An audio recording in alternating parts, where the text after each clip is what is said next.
भारत में जितने विदेशी आक्रांता है उसमें सबसे ज़्यादा वक्त तक मुगलों ने भारत पर शासन किया और उन मुगलों में औरंगज़ेब ऐसा बादशाह रहा जिसने सबसे ज़्यादा वक्त तक भारत पर राज किया। करीब 49 साल तक औरंगज़ेब ने भारत पर, हिंदुस्तान पर उस वक्त राज किया था। उसने मुग़ल सल्तनत का सबसे ज़्यादा विस्तार भी इसी दौरान किया और उसी के हिसाब से अत्याचार भी उसने सबसे ज़्यादा किया। कुछ आंकड़े रखता हूँ इतिहास से निकालकर जो बताएगा औरंगज़ेब का हिंदुस्तान का सफ़र कैसा रहा था।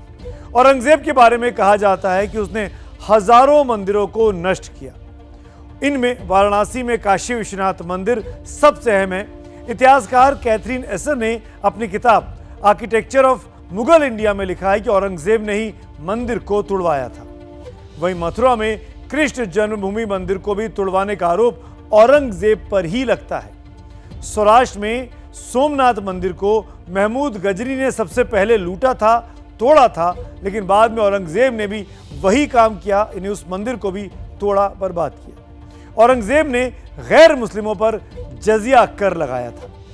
सिखों के 9वें गुरु तेग बहादुर जब धर्म परिवर्तन को तैयार नहीं हुए तो उनका सर जो था वो कलम कराया था औरंगज़ेब ने। दूसरों की छोड़िए, अपने ही बड़े भाई दारा शिकोह को औरंगज़ेब ने पहले हराया, फिर एक बीमार हाथी पर दिल्ली की सड़कों पर उसका जुलूस निकाला और फिर उनका सिर धड़ से अलग करवा दिया था। इतना बेरहम ये राजा था। कहते हैं कि औरंगज़ेब ने अपने पिता शाहजहां को तश्तरी में सजाकर दारा शिकोह का वो सर भी भेजा था। औरंगज़ेब ने दारा शिकोह ने अपने और 2 भाइयों को भी मरवाया था और अपने पिता शाहजहां को तउम्र आगरा के किले में कैद रखा था। यानी औरंगज़ेब ने जब अपने परिवार को नहीं छोड़ा तो आप मान सकते हैं कि हिंदू धर्म की जो निशानियां थी उनके साथ क्या क्या अत्याचार उस 49 साल के दौरान हुए होंगे जब औरंगज़ेब भारत पर शासन कर रहा था। एक तरफ मुगलकालीन औरंगज़ेब का जुल्म सितम है तो दूसरी तरफ ये सवाल भी कि क्या 350 साल पुराने इतिहास को अब बदला जाएगा। इस सवाल का जवाब पाने के लिए 1991 में वर्शिप एक्ट पारित हुआ संसद से, जिसके तहत अयोध्या के उस वक्त के विवाद को छोड़कर बाकी धार्मिक स्थलों पर 1947 यानी जिस वक्त आज़ादी मिली वही स्थिति बहाल रखने की बात की गई थी। ये एक्ट इस बात का प्रोविजन करता है। मुस्लिम पक्ष का यही रोना है कि ज्ञानवापी मस्जिद का सर्वे वर्शिप एक्ट का उल्लंघन है। इसको समझने के लिए हमारी एक और खास रिपोर्ट देखिए कि कैसे 1991 के संसद से पास किए कानून की अवहेलना ये ज्ञानवापी का फैसला कर रहा है, जैसा कि मुस्लिम पक्ष दावा करते हैं।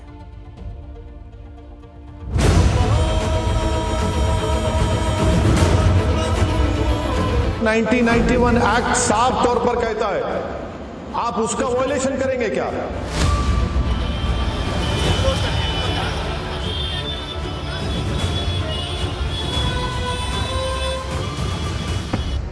ज्ञानवापी मस्जिद के अंदर कोर्ट के आदेश के बाद शनिवार को सर्वे का काम शुरू होगा। इस सर्वे को लेकर मुस्लिम पक्ष सवाल उठा रहा है। एबीपी न्यूज को दिए एक्सक्लूसिव इंटरव्यू में असदुद्दीन ओवैसी ने इसे संविधान का उल्लंघन बताया। 1991 का एक्ट जब पार्लियामेंट में पास हो रहा था तो गलती से बाबरी मस्जिद को उसको नहीं लाया गया था। उसने कहा कि बाबरी मस्जिद को छोड़कर जितने इबादत गाहें रहें, जो 15 अगस्त को उसमें जो पोजीशन था उसके ना नेचर को ना कैरेक्टर को डिस्टर्ब किया जाएगा। हमने कानून बनाया, कानून को फॉलो करिए। असदुद्दीन ओवैसी जिस प्लेसेस ऑफ वर्शिप एक्ट का जिक्र कर रहे हैं वो क्या है, हम आपको पहले ये बता दें।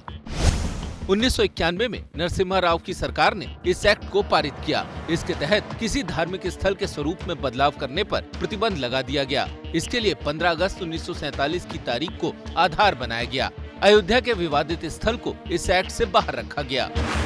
1991 के वर्शिप एक्ट के मुताबिक 15 अगस्त 1947 को जिस धार्मिक जगह की स्थिति जैसी थी उसे वैसा ही रखा जाएगा, यानी मस्जिद को मंदिर में या मंदिर को मस्जिद में तब्दील नहीं किया जा सकता। 1990 के दशक में जब अयोध्या का मामला पूरे उफान पर था, तब काशी और मथुरा जैसी जगहों में भी ऐसी स्थिति न पैदा हो, उसे रोकने के लिए यह कानून बनाया गया था।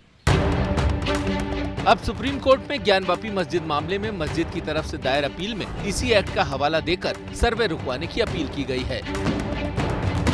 हालांकि कानून के जानकार मानते हैं कि मस्जिद का सर्वे कराने से इस एक्ट का उल्लंघन नहीं होता है, लेकिन इस सर्वे से हासिल क्या होगा, इस पर जरूर प्रश्न चिन्ह है। प्लेसेस ऑफ वर्शिप एक्ट की वैलिडिटी सुप्रीम कोर्ट में चैलेंज्ड है।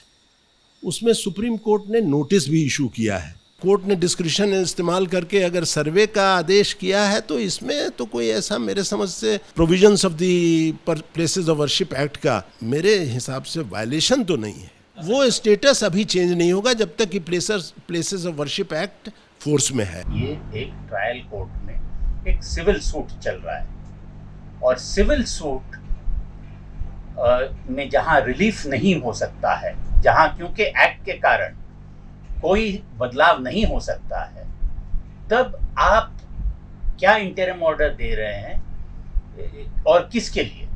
तो ये जो इंटरिम ऑर्डर है वो मेरा मानना है कि इसकी कोई ज़रूरत नहीं थी या ना ही कोई औचित्य है।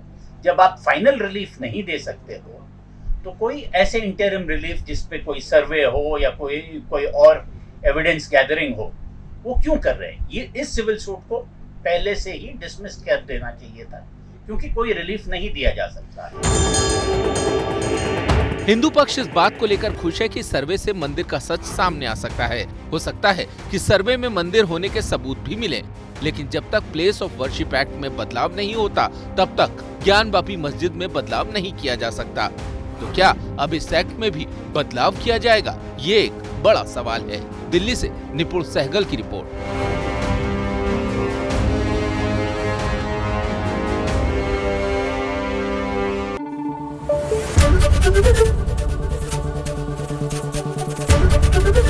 एबीपी न्यूज आपको रखे आगे।